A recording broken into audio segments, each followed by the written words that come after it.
था जो कि चाइनीज सीपीसी के अंडर बनना था और ये कोल का होना था। कुछ हमने शोर मचाया, कुछ और लोगों ने शोर मचाया। अब इसकी हेडलाइन पढ़ें तो क्या कहता है? ये कह रहा है solar plant to replace 300 megawatt water coal project. यानी कोल का उन्होंने ड्रॉप करके उन्होंने कहा कि अब हम 300 मेगावाट पे सोलर लगाएंगे। ये कैसे उन्हें अचानक क्या?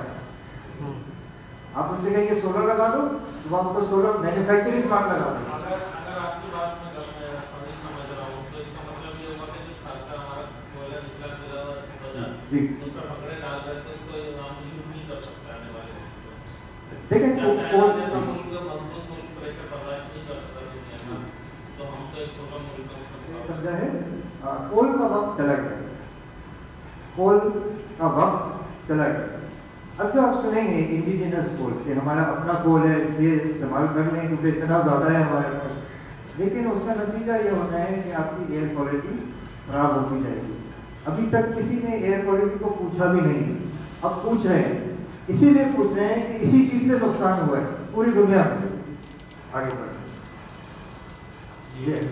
यासिर भाई, टाइम 2021 और 22 का भी आ गया। क्या चीज़? IGCP generation mix. ये क्या